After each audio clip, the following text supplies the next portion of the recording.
Apakah hewan yang lebih gemuk selalu lebih tidak sehat, atau dalam kondisi tertentu justru punya peluang bertahan lebih baik jika dua hewan dengan penyakit yang sama datang bersamaan?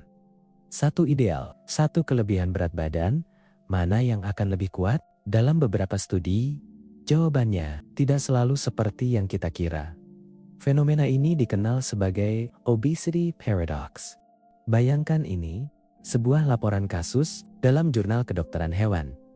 Seekor anjing tua, campuran, dibawa ke klinik dalam kondisi tidak sadar. Tubuhnya lemah, hampir tidak bergerak. Saat diperiksa, satu hal langsung terlihat jelas. Anjing ini sangat gemuk. Perutnya membesar, dan selaput lendirnya menguning, sebuah tanda adanya gangguan pada hati. Pemeriksaan lanjutan belum sempat dilakukan karena kondisinya memburuk dengan cepat. Anjing itu meninggal. Jawabannya baru ditemukan setelahnya. Melalui bedah bangkai. Hatinya membesar, warnanya menguning dan dipenuhi lemak. Diagnosisnya jelas. Hepatic lipidosis berat atau perlemakan hati stadium lanjut. Dan yang perlu diingat, ini bukan opini. Ini adalah laporan kasus yang telah melalui proses peer review. Sekarang cerita kedua. Pada sebuah jurnal ilmiah, Brazilian Journal of Veterinary Pathology, mencatat seekor kucing betina. Usianya masih muda. 3 tahun, tidak ada riwayat sakit sebelumnya. Ia hidup di dalam rumah, dirawat dengan baik oleh pemiliknya. Sampai suatu pagi, pemilik menemukannya. Sudah tidak bernapas, mati mendadak, tanpa tanda apapun sebelumnya. Bayangkan kebingungan di momen itu. Semua terasa normal. Lalu seketika tidak ada penjelasan. Jawabannya muncul dari hasil otopsi. Kucing ini mengalami obesitas berat. Skor kondisi tubuh 9 dari ke-9. Lemak menumpuk di sekitar jantung, ginjal, dan usus. Jantungnya membesar, parunya kolaps. Tim peneliti menduga ini berkaitan dengan sindrom metabolik kompleks. Mungkin juga melibatkan gangguan tiroid. Meski begitu, penyebab pastinya tidak pernah benar-benar pasti. Sekarang, berhenti sejenak. 2 laporan kasus, 2 jurnal berbeda, 2 hewan berbeda. Dan keduanya berujung sama, kematian. Dengan obesitas sebagai bagian dari ceritanya. Apakah ini berarti semua hewan gemuk akan bernasib sama? Tentu tidak.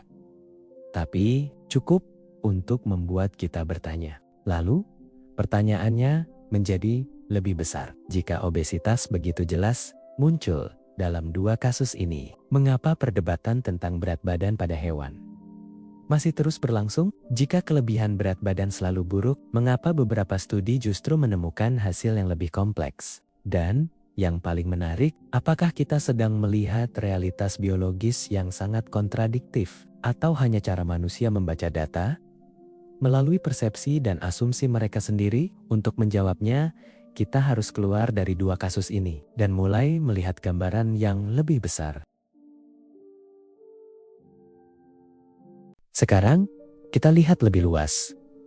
Bukan 1 kasus, tapi ribuan hewan. Menurut survei Association for Pet Obesity Prevention, tahun 2025, sekitar 37% anjing dan 43% kucing berada di atas berat badan ideal. Studi lain di Journal of Visualized Experiments tahun 2026 menunjukkan angka serupa. Hampir 47% anjing mengalami kelebihan berat badan. Angkanya jelas dan cukup besar. Tapi yang menarik, bukan hanya datanya. Sebagian besar pemilik tahu obesitas itu berisiko. Namun camilan tetap diberikan setiap hari. Disinilah jaraknya muncul. Antara tahu dan melakukan, bukan karena tidak peduli, tapi karena kebiasaan dan persepsi bahwa gemuk itu lucu atau terlihat sehat.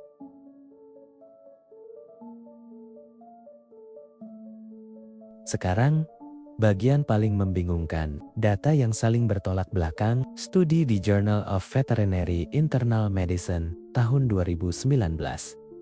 Anjing gemuk hidup lebih pendek, selisihnya bisa hingga 2,5 tahun. Tapi studi lain di jurnal yang sama tahun 2008 pada anjing dengan gagal jantung, hasilnya berbalik. Yang berat badannya naik justru bertahan lebih lama. Dan studi tahun 2017 di Journal of Veterinary Emergency and Critical Care, hewan yang terlalu kurus paling tinggi tingkat kematiannya, sementara yang sedikit berlebih lebih sering selamat. Jadi, inilah paradoksnya. Dalam jangka panjang, obesitas merugikan, tapi dalam kondisi kritis, lemak bisa jadi pelindung.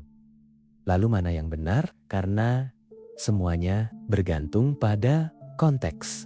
Jika lemak bisa menjadi risiko dan sekaligus perlindungan, lalu apa sebenarnya arti sehat? Jika obesitas memperpendek umur, namun bisa memperpanjang ketahanan saat sakit. Lalu, apa yang lebih penting? Dan ketika sains menunjukkan dua arah sekaligus, apakah kita mencari kepastian atau memahami kompleksitas?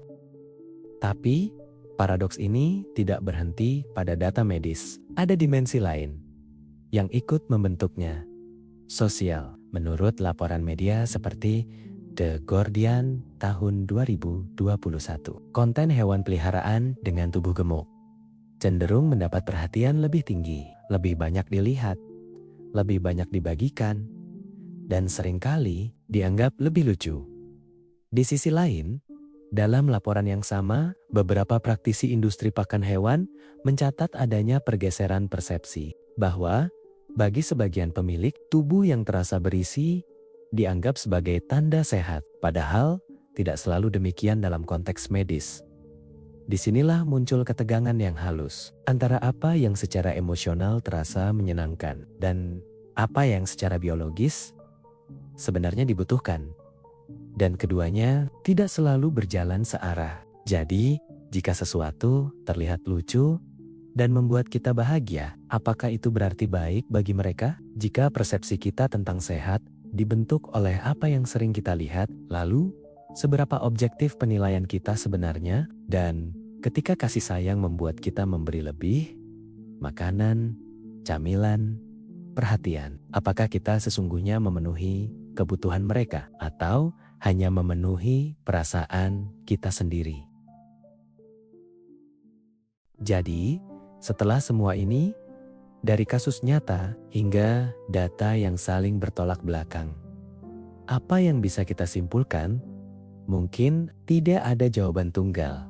Yang tersisa justru pertanyaan, di mana batas antara memanjakan dan membahayakan, dan ketika sesuatu bisa merugikan, namun dalam kondisi lain justru melindungi. Apakah kita sebenarnya memahami apa itu sehat? Atau kita hanya mencari jawaban yang terasa nyaman dan yang paling jujur?